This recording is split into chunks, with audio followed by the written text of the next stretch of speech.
Today, we're going to be doing an intro to Roblox Studio for all of you guys that are beginners. Today, I'm going to be going over all of Roblox Studio, how to download it, and how to basically start your first game.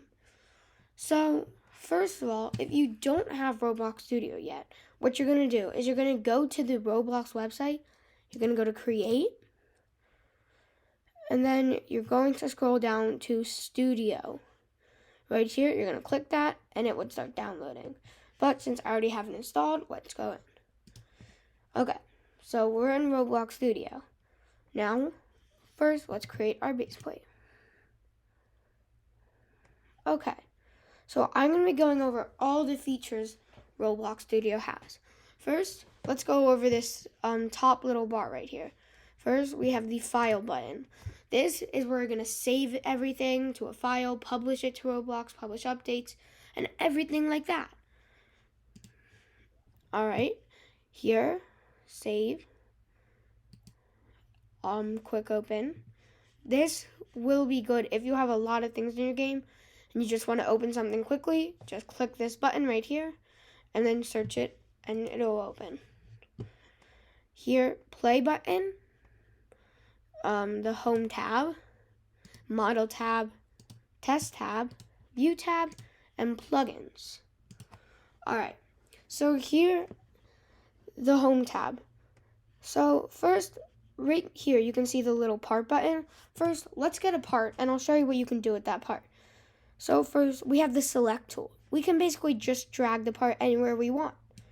Now, we have the move tool, which we can still drag it, and it just gives us arrows to help us get it exactly where we want it to be. Then we have the scale tool. Scale tool is used for sizing an object. Alright.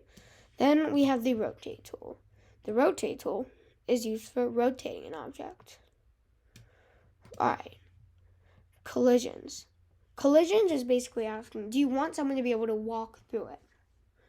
So you can check or uncheck that. You have the terrain editor, which basically you can generate let's edit it, we can add that kind of stuff here. We can add grass and everything like that. Yeah, and it's basically, that's what terrain is. Now we have toolbox. You can get models from here. Part, we just got that. You can actually insert all these different kinds of parts. UI, create a UI right here. Transform. Not exactly sure what that does. Oh, never mind. It basically it's basically kind of that's what it does basically. Then you have all these tools. You can probably tell them what them do. The test tab.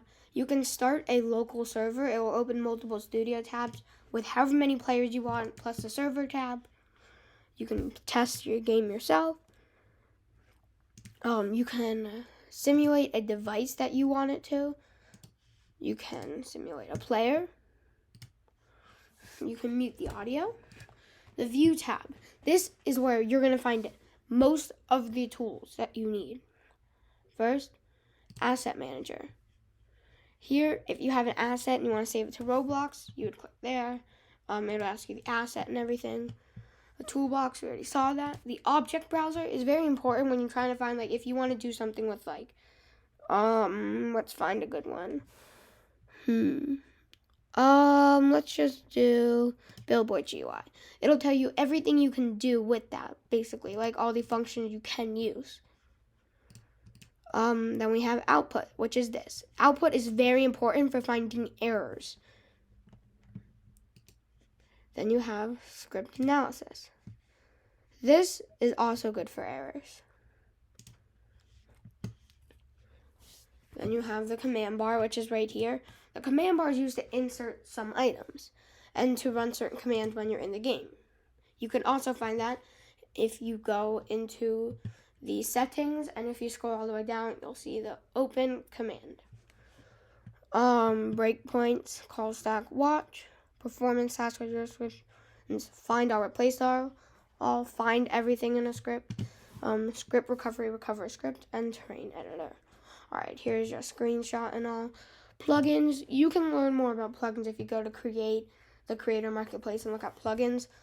These are just some things that help you with your game, make it a little easier. Alright, now we've done the top bar, and we went through everything here. Let's move on to the Explorer, which is very, very, very, very important. Okay, so here you see all these tabs that come with the game. And each and every one of these tabs is used for certain things. The workspace is used for like visible items in the game, as you can see. The players is where it lists all the players that are in your game. Lighting is exactly what it sounds like. It's the lighting in the game. Material service, not 100% sure, as I've never messed with that, but we can mess with that. Oh, it must be like the material appearance in the game. Replicate it first. The first thing that pops up in your game, replicate storage. Used to store events that run through remote things. Server script service is where you store all the scripts that no one in the game can ever see. Even if they're hacking, they can't see anything in server script service. That's where you store all like the anti-hack scripts and everything like that. Server storage, store like all the items for this server. Starter GUI, all the UIs will be in here. Starter pack, that's what players start with. Starter player scripts, starter character scripts. Teams, those are the teams in the game. Sound service, sounds. The chat for chat. Test service, and this. Alright, now we're going to go over the properties menu. So the properties menu lists many different things. And it has to do with the part that it is. Like here, if we go to part, we can see the size and everything that is here. Same thing, like let's put a script in. Let's see. Let's search the object script. Then we can see it prints hello world. And I'll have a Lua series too, because this uses Lua. So I'll have a Lua series following this video that you guys can watch to help you boost your coding skills. Here we go. Disable the script if you want to. Yeah, that's basically all for today's video. If you guys like the video, make sure to subscribe, leave a like, and I'll see you guys next time.